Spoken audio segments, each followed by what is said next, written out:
नमस्कार दोस्तों। ये वीडियो बनाने के पीछे उद्देश्य ये है कि कई अभ्यर्थी हैं जिनको प्रारंभिक परीक्षा में क्या पढ़ें, कैसे पढ़ें, इस पे दिक्कत होती है और कई बार बहुत मेहनत करने के बाद भी प्रॉपर स्ट्रेटजी और प्रॉपर सही तकनीक की जानकारी ना हो पाने के कारण असफल हो जाते हैं। जो गलतियां हम लोगों ने की थी वो गलतियां आपको ना करनी पड़े। दूसरा, जिस चीज़ को हमने गलती करके इसके बाद फिर सुधार करके सीखा, वो चीज़ें आपको आसानी से मिल जाए ताकि आपका जो लगने वाला समय है सफल होने के लिए वो कम हो जाए।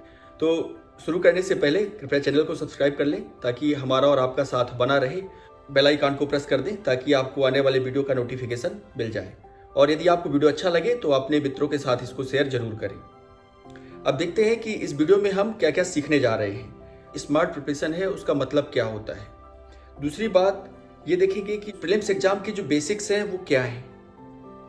सिविल सेवा प्रारंभिक परीक्षा में जीएस का पेपर है, उसमें किस तरीके के सवाल आते हैं, कितने सवाल आते हैं और उनका ट्रेंड क्या रहा है। इसके अलावा हम इसके बाद टॉपिक वाइज, सब्जेक्ट वाइज अब हम जाएंगे और सब्जेक्ट वाइज जा करके ये देखेंगे कि हिस्ट्री के लिए क्या स्ट्रेटजी होनी चाहिए, ज्योग्राफी के लिए क्या होनी चाहिए, पॉलिटी के लिए क्या होनी चाहिए, इकोनॉमी के लिए आपकी क्या स्ट्रेटजी होनी चाहिए और साइंस एंड टेक्नोलॉजी के लिए क्या स्ट्रेटजी होनी चाहिए और करंट अफेयर्स के लिए आपकी क्या तकनीकी होनी चाहिए। क्योंकि ये वीडियो काफ़ी लंबा होगा तो इसको 2 पार्ट में हमने तैयार किया है। ये पार्ट 1 है। इस पार्ट में आपको हिस्ट्री के बारे में और पॉलिटी के बारे में पूरा डिटेल में जानकारी दी जाएगी। यदि आप इसको फॉलो करते हैं तो फिर आपको कहीं और जो है देखने की जरूरत नहीं रहेगी। अब देखते हैं कि स्मार्ट प्रिपरेशन का मतलब क्या है। जो 80% रिजल्ट है वो 20% एफर्ट से आता है, बाकी 20% रिजल्ट के लिए आपको 80% मेहनत करनी पड़ती है। तो स्मार्ट स्ट्रेटजी तो ये होती है कि सबसे पहले आप 20% जो चीज़ें हैं जिनको करके आपको 80% रिजल्ट मिलने वाला है उनमें आप महारत हासिल करें और इसके बाद फिर जब इसमें महारत हासिल हो जाए तो आगे इसको प्रोसीड करें। दूसरी बात, स्मार्ट स्ट्रेटजी का मतलब ये भी है कि आप ये याद रखें कि आपका अंतिम रूप से चयन, आपका आईएएस या आईपीएस बनने का सपना तभी पूरा होगा जब आप प्रारंभिक, मुख्य और साक्षात्कार तीनों स्तरों को पास करेंगे। यदि आप प्रारंभिक परीक्षा और मुख्य परीक्षा के सिलेबस को देखें तो कई सारी चीज़ें हैं जो मुख्य परीक्षा के सिलेबस में प्रारंभिक परीक्षा की चीज़ें भी शामिल की गई हैं। जैसे आप देख लीजिए कि मुख्य परीक्षा में भी आपको इतिहास और culture, geography, polity, current affairs, international relations और economics, environment and ecology, science and technology, ये सारी चीज़ें आपको पढ़नी ही होती हैं। तो जब आप प्रीलिम्स की तैयारी करें तो थोड़ा सा मेंस को भी अपने दिमाग में रखें और उन टॉपिक्स को ज़्यादा अच्छे तरीके से तैयार करें जो कि मेंस में भी काम आने वाले हैं। अब देखते हैं कि जो सिविल सेवा परीक्षा है उसका पैटर्न कैसा है और उसके बेसिक्स क्या हैं। तो आप अच्छी तरीके से जानते हैं कि सिविल सेवा परीक्षा में प्रारंभिक परीक्षा सिर्फ एक स्क्रीनिंग के लिए होती है और इसके मार्क्स जो है अंतिम वरीयता सूची में नहीं जोड़े जाते हैं। लेकिन ये भी सही है कि जब आप प्रारंभिक परीक्षा को पास करेंगे तो पास करने के बाद ही आपको मेंस में एंट्री मिलेगी। तो इसमें एक बैलेंस बनाए रखने की ज़रूरत होती है। ऐसा भी ना हो कि आप साल भर जो है केवल प्रारंभिक परीक्षा की तैयारी करते रहें और ऐसा भी ना हो कि आप इसकी तरफ बिल्कुल ध्यान ना दें। तो एक बैलेंस जरूरी है और यदि आप उस बैलेंस को बना करके रखते हैं तो आपको न केवल प्रारंभिक परीक्षा में बल्कि इसका फायदा मेंस परीक्षा में भी होगा। अब देखते हैं, प्रारंभिक परीक्षा है उसमें 2 पेपर होते हैं। पहला पेपर आपका जीएस का होता है जिसमें 100 सवाल आते हैं और दूसरा पेपर आपका सीसेट का होता है जिसमें कि 80 सवाल आते हैं। तो यहाँ पे हम जीएस के पेपर की चर्चा करेंगे और अब देखते हैं कि जीएस का जो पेपर है उसमें कौन कौन से सब्जेक्ट हैं जो शामिल होते हैं। तो इसमें आपका हिस्ट्री, ज्योग्राफी, पॉलिटी, इकोनॉमी और इन्वायरमेंट एंड इकोलॉजी, साइंस और करंट अफेयर्स, ये सारी चीज़ें आपकी इसमें शामिल होती हैं और इसमें से एक एक करके देखते हैं कि किसके कितने नंबर, कितने सवाल जो है एक अमूमन पूछे जाते हैं। तो यदि आप 100 सवाल आते हैं प्रारंभिक परीक्षा के जीएस के पेपर में तो उसमें करीब 15 से 18 सवाल इतिहास के रहते हैं, करीब 12 से 15 सवाल ज्योग्राफी के रहते हैं, करीब 15 सवाल जो है पॉलिटी के रहते हैं, इसी तरह से इकोनॉमी के करीब 15 सवाल होते हैं, जनरल साइंस के आपके 8 से 10 सवाल होते हैं और इन्वायरमेंट एंड इकोलॉजी से करीब 15 सवाल होते हैं और करंट अफेयर्स से भी लगभग 10 या 15 सवाल होते हैं। लेकिन करंट अफेयर्स के सवाल डायरेक्ट तौर पे कम ही पूछे जाते हैं करंट अफेयर्स को आपके कोर सब्जेक्ट से रिलेट किया जाता है।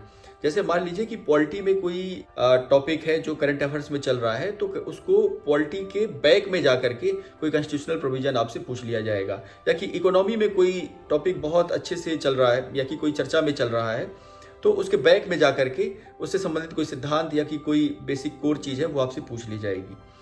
तो ये इसका सिलेबस होता है और ये इसका जो क्वेश्चन आने का ट्रेंड है वो ये रहता है।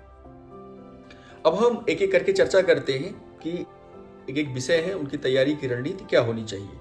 तो सबसे पहले बात करते हैं इतिहास विषय के बारे में। तो जो इतिहास विषय का जो सिलेबस है वो सिलेबस लिखा हुआ है कि history of India and Indian national movement, Bharat का इतिहास और स्वतंत्रता आंदोलन। तो जो भारत का इतिहास है, भारत के इतिहास में 3 चीज़ें शामिल हैं। पहला प्राचीन भारत, मध्यकालीन भारत और आधुनिक भारत।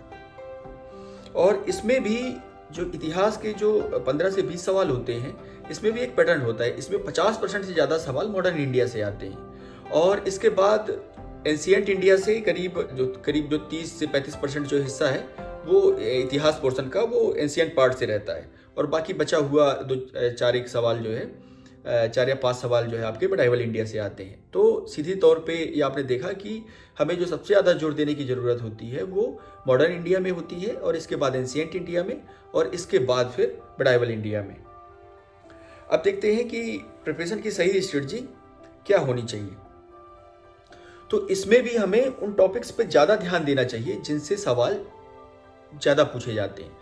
हालांकि एक बार जब आप तैयारी करें तो एक बार जो है पूरा सिलेबस आप पढ़ें ताकि पूरी क्रोनोलॉजी आपके दिमाग में क्लियर हो, आपको अच्छे तरीके से उसकी अंडरस्टैंडिंग हो।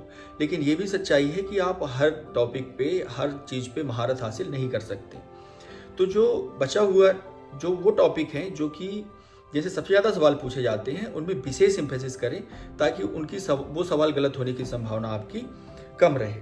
और ये पता लगाने के लिए कि किस टॉपिक से कितने सवाल पूछे जाते हैं इतिहास विषय में ही सबसे अच्छा साधन है पुराने पेपर। आप पुराने पेपर लें और पुराने पेपर लेकर के आप उसका अध्ययन करें, आपको बखूबी पता चल जाएगा कि किस टॉपिक से कितने सवाल पूछे जाते हैं और किस तरीके के सवाल पूछे जाते हैं।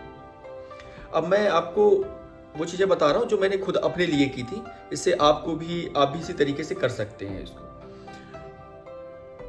अब देखते हैं कि जो मॉडर्न इंडिया है, तो मॉडर्न इंडिया की तैयारी के लिए आपकी क्या रणनीति होनी चाहिए। तो मॉडर्न इंडिया के लिए सबसे पहले तो बुक की बात करते हैं। तो इसकी जो बुक है बिपिन चंद्रा, भारत का स्वतंत्रता आंदोलन के लिए बिल्कुल परफेक्ट बुक है।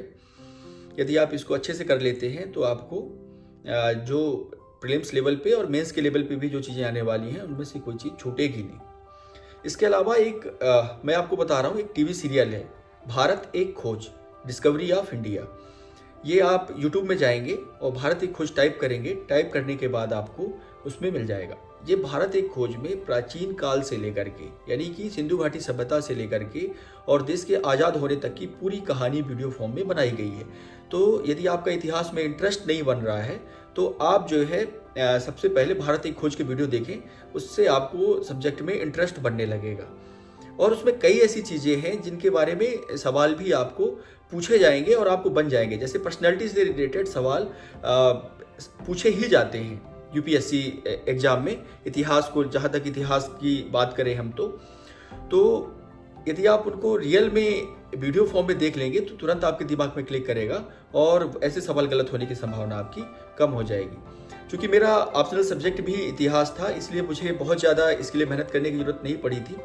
और इसमें एक मणिकांत सिंह के नोट्स भी आते हैं, तो आप यदि मार्केट में देखेंगे, लेकिन प्रीलिम्स के लीजिएगा। पहले जब सीसेट नहीं लागू हुआ था तो सब्जेक्ट का प्रीलिम्स में पेपर हुआ करता था, तो उसमें उस समय प्रीलिम्स के बुकलेट आते थे उनके। उस बुकलेट में से पूरी बुकलेट नहीं पढ़नी है आपको, आप सिर्फ उसके 20 या 30 पन्ने हैं, वो 20-30 पन्ने आप जेरोक्स करा लीजिए और उनको कर लीजिए। उसमें मणिकांत सिंह ने बहुत ही अच्छे तरीके से सारी बुक जितनी भी हैं वो सारी बुक का उन्होंने कंपाइलेशन किया है और उसको निकाल करके उस 20-30 पन्ने में समाहित कर दिया है। यदि आपको लगे कि नहीं मिल पा रहे हैं तो मेरे पास में है, आप कमेंट करिएगा, यदि आपको ज़रूरत होगी तो मैं आपको प्रोवाइड करवा दूंगा।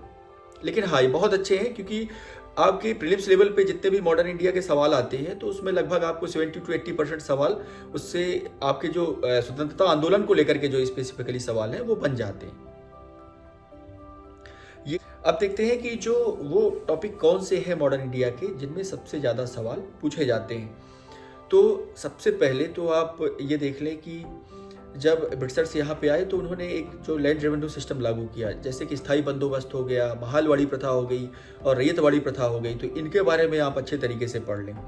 दूसरा, ब्रिटिश ने यहाँ पे आकर के कुछ एक कानून बनाए, तो 1773 का रेगुलेटिंग एक्ट से लेकर के और देश के आज़ाद होने का जो कानून बना था 1947 में, तो उसको आप कवर कर लें।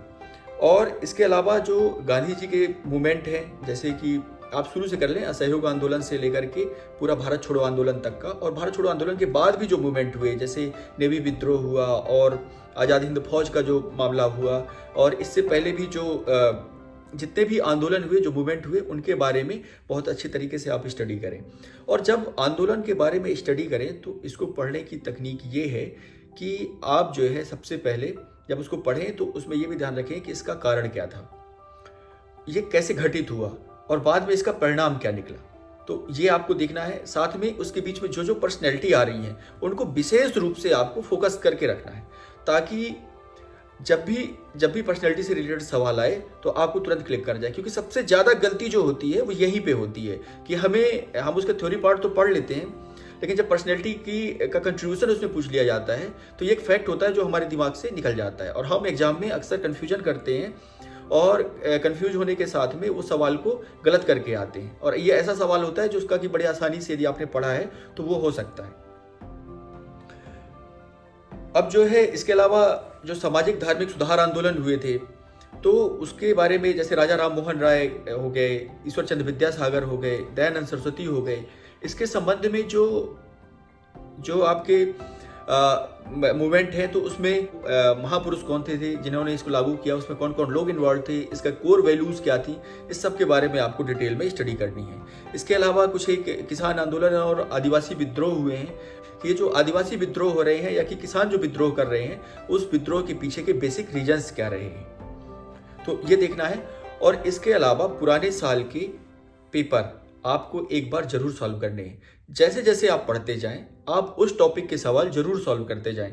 आपको टॉपिक वार पिछले साल के पेपर आपको इंटरनेट में भी मिल जाएंगे, और इंटरनेट में नहीं मिलते आप अमेजन पे सर्च करिएगा, हो सकता है आपको अमेजन पे भी मिल जाए, और नहीं तो दिल्ली में मार्केट में तो तमाम मिल जाएंगे।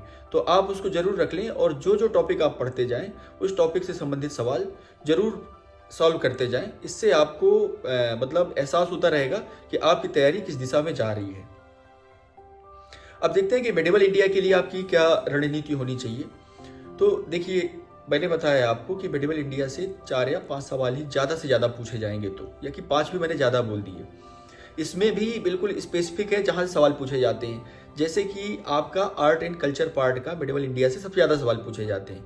और आर्ट एंड कल्चर में भी बेसिकली कि जो उस समय की भवन बने, इमारतें बने, उनकी शैली क्या थी, कौन कहाँ बना, इसके बारे में सवाल पूछे जाएंगे। जैसे मुगल काल में जो चित्रकला थी, चित्रकला के बारे में पूछा जाएगा। जो म्यूजिक था, म्यूजिक के बारे में पूछा जाएगा। कुछ किताबें जो लिखी गई उनके बारे में पूछा जा सकता है आपसे, तो ये सवाल ज़्यादा पूछे जाएंगे। दूसरा, आपको राजा या कि उनकी क्रोनोलॉजी या कि उनके विजय का इतिहास याद करने की कोई ज़रूरत नहीं है, ये फालतू की मेहनत है। आपको यदि देखना है तो उस समय का आपको एडमिनिस्ट्रेशन देख लीजिए, उस समय का आपकी इकोनॉमी देख लीजिए, उस समय की आप सोसाइटी देख लीजिए। इसके अलावा विजयनगर साम्राज्य, भक्ति और सूफी, बस। इसके अलावा आपको फालतू मेहनत करने की जरूरत मेडिवल इंडिया में बिल्कुल भी नहीं है। और इसमें भी यदि आप बुक की बात करें तो इसमें सतीश चंद्र की बुक आती है, जिसको आप ले सकते हैं और पढ़ सकते हैं, पर ये बहुत मोटी है, इसलिए मैंने टॉपिक पहले से बता दिए हैं आपको। आप वो टॉपिक ध्यान में रखें और उस टॉपिक को तैयार कर लें। अब बात करते हैं एंशिएंट इंडिया के बारे में। तो देखिए, जो प्राचीन भारत है इससे संबंधित सवाल आपके मुख्य परीक्षा में भी पूछे जाते हैं, कल्चर पार्ट में, और प्रारंभिक परीक्षा में भी पूछे जाते हैं। और यदि आपने ठीक से तैयारी नहीं की है तो ये सवाल आप गलत करके आएंगे। तो बेहतर है कि आप एक बुक लें। RS शर्मा की बुक आती है, बहुत अच्छी बुक है हिंदी माध्यम के लिए, आपको मार्केट में आसानी से मिल भी जाएगी। तो आप ये बुक ले लें और एक बार पूरी बुक अच्छे तरीके से पढ़ जाएं। और इसके अलावा आप एनसीईआरटी की बुक भी आती है 6ठी से लेकर के इसमें जो है 12वीं तक की बुक है, इसमें से आप देख लें, इसमें जो एंशिएंट वाला पार्ट है वो एंशिएंट वाला पार्ट आप कर सकते हैं। और बाकी भारत एक खोज का वीडियो देखेंगे तो आपके कॉन्सेप्ट आपके उसमें क्लियर हो जाएंगे। तो इसमें भी बेसिकली आपको आर्ट एंड कल्चर वाले पार्ट में ही फोकस करना होता है। और खासकर इसमें जो संगम साहित्य वाला पार्ट है, वो संगम साहित्य वाला पार्ट अक्सर पूछा जाता है। इसके अलावा जो गुप्ता ईरा में मंदिर बने उनके आर्किटेक्चर के बारे में आपसे पूछा जा सकता है। मौर्य काल की स्थापत्य कला के बारे में और जो पिलर्स हैं उनके बारे में आपसे पूछा जा सकता है। इसी तरह से सिंधु घाटी सभ्यता के बारे में पूछा जा सकता है। और इसके लिए बहुत अच्छे तरीके से पढ़ाई करने की जरूरत होती है। जैसे आपका मैं बताऊं कि ये पूछ ले कि आपसे कि सिंधु घाटी सभ्यता का कौन सा प्लेस ऐसा था जहाँ पे कि जल संरक्षण के बारे में प्रयास किया गया था, तो जैसे धौलावीरा था। तो ये भी थोड़ा सा छोटी छोटी चीजें हैं जो कि आप पॉइंट आउट करके रखें और उनको अच्छे तरीके से तैयार करें। और फिर से अगेन कि आपको पुराने पेपर जरूर सॉल्व करने हैं, ताकि इसलिए मैं इसको बार बार फोकस कर रहा हूं क्योंकि एंशिएंट इंडिया और मेडिवल इंडिया से कई सवाल जो है रिपीट हो जाते हैं। तो यदि आप बहुत अच्छे तरीके से पढ़ने में कहीं कमी रह गई है तो वो पुराने पेपर देख करके आपके दिमाग में क्लिक कर जाएगा और आपके सवाल देखते हैं कि इतिहास के बाद आपका पॉलिटिकल सिस्टम या पॉलिटी को तैयार करने की आपकी क्या सही रणनीति होनी चाहिए। तो यदि आप पॉलिटी के सिलेबस में देखें तो बेसिकली इसमें इंडियन कॉन्स्टिट्यूशन शामिल है, पॉलिटिकल सिस्टम शामिल है, उसमें राइट इशूज आते हैं, पंचायती राज आता है और खासकर इसमें जो करंट अफेयर से रिलेटेड टॉपिक हैं वो इसमें शामिल हो जाते हैं। तो बेसिकली आपको इसमें इसको पूरे तरीके से आप समाहित करें तो इंडियन कॉन्स्टिट्यूशन और करंट अफेयर्स ही मेनली होता है। और आपको इसमें इंडियन कॉन्स्टिट्यूशन के लिए बहुत अच्छे तरीके से समझ होनी चाहिए, जानकारी होनी चाहिए, क्योंकि बहुत ही छोटी छोटी चीज़ें इसमें पूछी जाती हैं जिसको सामान्यतः आप पढ़ाई के दौरान इग्नोर कर सकते हैं। अब देखते हैं कि इसमें जो है कितने सवाल इससे पूछे जाते हैं। तो सिविल सेवा प्रारंभिक परीक्षा में पॉलिटी सेक्शन से करीब 15 से 18 सवाल पूछे जाते हैं और ये बहुत ही इम्पोर्टेंट है पॉलिटी सेक्शन, क्योंकि न केवल ये प्रारंभिक परीक्षा में बल्कि मुख्य परीक्षा और साक्षात्कार में भी ये काम में आता है। और केवल परीक्षा में नहीं बल्कि जब आप नौकरी में जाते हैं, आप आईएएस या आईपीएस बन जाते हैं, उस समय में भी आपसे ये उम्मीद की जाती है कि आपको इंडियन कॉन्स्टिट्यूशन की जानकारी हो, तो वहाँ भी ये आपको काम आता है। इसके अलावा जो इथिक्स का पेपर होता है बेंच में, तो इथिक्स पेपर में यदि आपको राइट इशूज और जो फंडामेंटल राइट्स हैं, ड्यूटीज़ हैं, इनके बारे में यदि आपको अच्छी जानकारी है तो आपको निर्णय लेने में आसानी होती है, क्योंकि आप कोई भी निर्णय यदि संविधान के दायरे में संवैधानिक सिद्धांतों के आधार पर निर्णय लेते हैं तो वह निर्णय कभी गलत नहीं हो सकता है। इसमें एक बात यह भी है कि इसमें आपको पूरे आर्टिकल रटने की जरूरत नहीं होती है कि आप बहुत ज़्यादा प्रेशराइज ना करें अपने आप को आर्टिकल रटने पे। हाँ, लेकिन आर्टिकल के अंदर जो लिखा है वो आपको जरूर समझ उसकी होनी चाहिए, और खासकर उसमें जो इफ एंड बट्स लगे होते हैं कि जैसे फंडामेंटल राइट्स है तो आपको स्वतंत्रता का अधिकार है, किंतु ये क्षेत्र है जिसके कारण की अधिकार सीमित किया जा सकता है। तो जहाँ पे ये किंतु और ये परंतु वर्ड आए ना, उसको जरूर आप पॉइंट आउट करके रखिए, क्योंकि यहीं से सवाल उठते हैं और यहाँ से सवालों की गलत होने की संभावना सबसे ज़्यादा होती है। इसके लिए जो बुक है वो लक्ष्मीकांत सबसे अच्छी बुक है। आप ये बुक पढ़ लेंगे तो आपको फिर और कोई भी बुक पढ़ने की जरूरत नहीं है। बाकी आपको करंट अफेयर्स सेपरेटली तैयार करना होगा। और ये जो पॉलिटी सेक्शन है इसकी एक खूबी ये भी है कि यदि आपको करंट अफेयर्स की अच्छी समझ है तो आप ये गेस कर सकते हैं कि कौन सा सवाल पूछा जाएगा। जैसे मैं आपको बताऊं कि यदि मान लीजिए कि अभी हाल फिलहाल में कभी राष्ट्रपति का चुनाव हुआ, तो आप तैयार रहिए इस बात के लिए कि आपको राष्ट्रपति के चुनाव से संबंधित प्रोविजन या तो प्रीलिम्स या मेंस में पूछे जा सकते हैं। या कि जैसे कोई न्यायिक कोई निर्णय आया या कि न्यायालय ने कोई निर्णय दिया सरकार के पक्ष में या विपक्ष में, तो उससे संबंधित जो कॉन्स्टिट्यूशनल प्रोविजन है वो आप जरूर ध्यान रखें। तो इस तरह के सवाल जो है करंट अफेयर से संबंधित चीजें पूछी जाती है, लेकिन करंट अफेयर डायरेक्ट नहीं पूछा जाता, उसके बैक में जाकर के उसके कोर में जो चीजें हैं वो आपसे पूछी जाती हैं। अब जैसे देखिए, मैं एक एग्जांपल के तौर पे मैंने ये डाला है कि जैसे 2012 में एक कैग को लेकर के बड़ा एक इशू चला था कि कैग ने अपनी रिपोर्ट में खुलासा किया था कि ये गड़बड़ हुआ है। तो उसमें ये सवाल नहीं पूछा कि कैग ने क्या रिपोर्ट में क्या खुलासा हुआ, क्या गड़बड़ किया, ये तो करंट अफेयर्स की बात हो गई। लेकिन इसके बैक में जाकर के उसने पूछ लिया कि कैग की जो है पावर और उसकी शक्तियां और उसके जो दायित्व हैं उनके बारे में आप बताइए। और उसके जो विकल्प दिए वो इतने क्लोज दिए कि आप यदि ठीक से नहीं पढ़ा हुआ है आपने तो आप उसको गलत करके आएंगे। तो ये जो है थोड़ा सा देखना चाहिए। दूसरा ये भी है कि आप बेयर एक्ट को एक बार जरूर पढ़ लें और उस बेयर एक्ट में जहाँ पे भी खासकर आपका फंडामेंटल राइट्स और फंडामेंटल ड्यूटीज और डायरेक्टिव प्रिंसिपल और इसके अलावा जो एग्जीक्यूटिव और जो न्यायपालिका वाला चैप्टर है उस चैप्टर को भी जो कुछ एक पार्ट है उनको जरूर आप देख लें और जहाँ पे भी किंतु परंतु वर्ड लगे हुए हैं उनको जरूर आप नोट करके रखें और एग्जाम से पहले उसको रिवीजन करके जाएं। अदरवाइज आप बनता हुआ सवाल आप गलत करके आएंगे। अब देखते हैं कि जब पॉलिटी के लिए आप जब करंट अफेयर्स पढ़ें या कि जब करंट अफेयर्स की आप तैयारी कर रहे हो तो जब भी उसमें पॉलिटी का सेक्शन आए तो उसको थोड़ा सा पढ़ने के बाद थोड़ी देर के लिए अपने आप को होल्ड करें, रुक जाएं थोड़ी देर के लिए और उसके बाद सोचें उसके बारे में कि इसके बैक में जाकर के कोई कॉन्स्टिट्यूशनल प्रोविजन तो नहीं आ रहा है और यदि कॉन्स्टिट्यूशनल प्रोविजन आ रहा है तो बैक साथ में रखें और उसको तुरंत जो है बैक साइड में खोल करके उससे संबंधित कॉन्स्टिट्यूशनल प्रोविजन पढ़ लें और उसकी फोटो मोबाइल में फोटो खींच के रख लें, तो इससे आपको आसानी होगी। और अगेन कि आपको पिछले साल के सवाल जरूर सॉल्व करने हैं पॉलिटिकल सिस्टम के लिए भी, पॉलिटी सेक्शन के लिए भी, क्योंकि कई सवाल ऐसे होते हैं जो कि सवाल पॉलिटी के रिपीट होते हैं। अब एक साधारण सी बात है कि आपका संविधान तो वही है और कुछ एक जो बेसिक पॉलिटिकल सिस्टम है वो वही है और इतने सालों से यूपीएससी की परीक्षा हो रही है तो कहीं ना कहीं से वो चीज़ें रिपीट होती हैं और उन रिपीट होने के कारण वो सवाल बनते हैं और वो सवाल आप यदि पढ़े रहेंगे तो बहुत आसानी से देखते ही वो टिक मारेंगे और आपका परीक्षा में समय बचेगा। अब जैसे मैंने कुछ एक चीज़ें आपको मैं बता रहा हूँ कि जैसे जो सवाल रिपीट हुए हैं, जैसे 2018 में आपको आधार से रिलेटेड सवाल पूछा गया था और 2020 में भी वही सवाल पूछ लिया गया इसी आधार से रिलेटेड। इसी तरह 2013 में नालसा से रिलेटेड सवाल पूछा गया था और 2020 में भी नालसा से रिलेटेड सवाल पूछ लिया गया। तो इस तरह से सवाल रिपीट होते हैं, तो इनको यदि आप पुराना पेपर लगाए हुए हैं तो ये सवाल आपसे गलत नहीं होंगे। तो थैंक यू वेरी मच। ये आज हमने इतिहास और पॉलिटी के बारे में डिटेल में देखा और उम्मीद है कि आप इसको केवल वीडियो को देखें नहीं, इसको आप फॉलो भी करें।